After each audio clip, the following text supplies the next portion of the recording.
By the late 1960s, New York was a battlefield of shadows. The five families struggled for dominance, breathing through wiretaps, indictments, and back alley killings.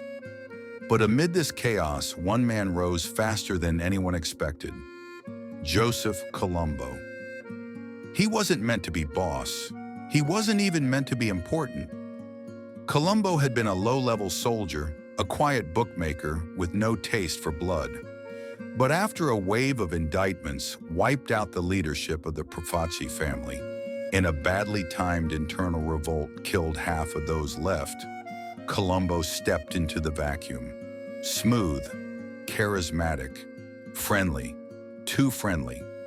While other bosses hid in shadows, Colombo walked proudly in the sunlight. He smiled for cameras. He shook hands with crowds. He created the Italian-American Civil Rights League, gathering thousands of supporters at rallies. To ordinary citizens, he was a hero. To the FBI, he was a nightmare. To the other bosses, he was a problem. Mafia bosses don't do press conferences. They don't stand on stages. They don't build civil rights movements. But Joe Colombo did, and that made him a target. Part 2, The Warning.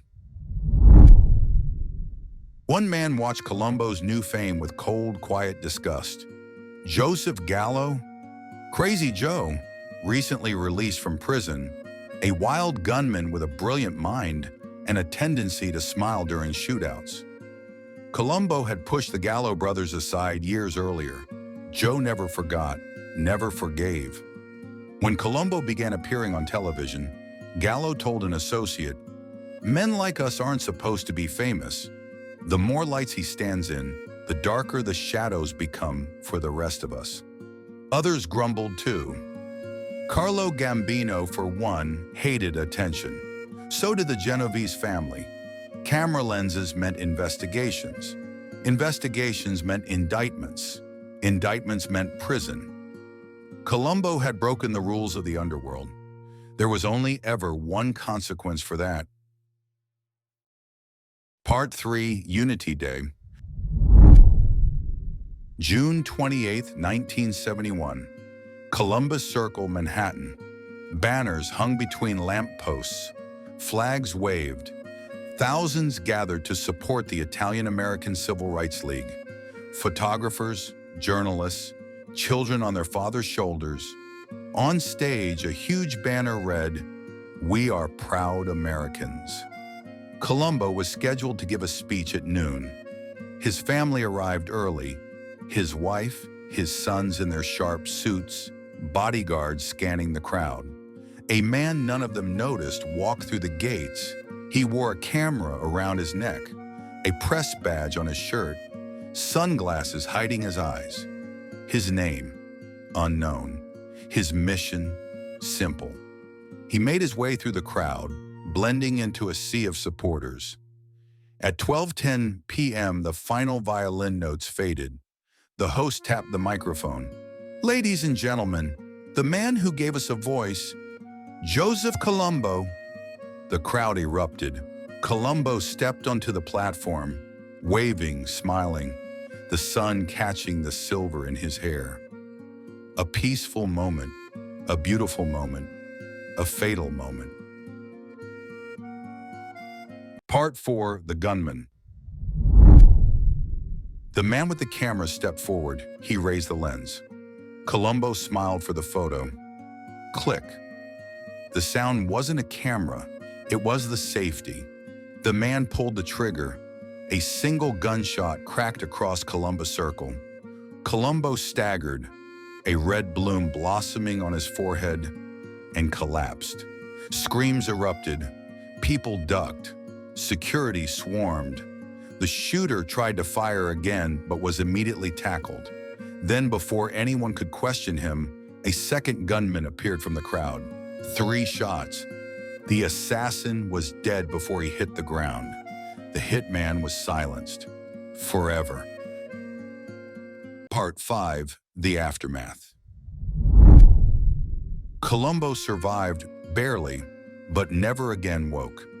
He spent 7 years in a coma before dying quietly in 1978. The FBI called it a lone gunman. The newspapers called it a tragedy. The Mafia called it justice. Who ordered the hit?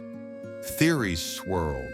Some said Crazy Joe Gallo, smiling with satisfaction from a Little Italy restaurant. Some said Carlo Gambino, furious that Colombo's protests were bringing heat on all 5 families. Some said the FBI, eager to silence his movement without fingerprints. Others whispered the Genovese family arranged both the hit and the assassin's execution. What everyone agreed on, Colombo's rise had been too fast, his ego too bright, his public image too dangerous. And in the Mafia, visibility is death. Part 6, The Revenge of Gallo. Months later, on Joe Gallo's 43rd birthday, he dined at Umberto's Clam House in Little Italy, surrounded by friends, wine, and laughter. At 4:30 a.m., gunmen burst in. Shots exploded through the restaurant. Gallo tried to run, crashed through the door, staggered into the street, collapsed on the pavement. He died with his cigar still lit.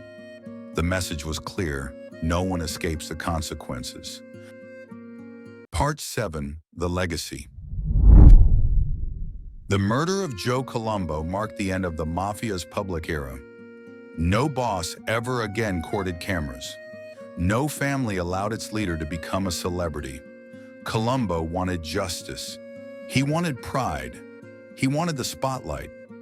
Instead, he triggered the deadliest era of Mafia warfare since Prohibition. The 5 families returned underground, to shadows, to whispers, to silence. Because in the world of organized crime, the brightest lights cast the darkest shadows, and Joe Colombo stepped into the brightest light of all. If you made it to the end, thank you. Please leave a like and subscribe. It helps me create more stories like this one, because some secrets are still waiting to be heard.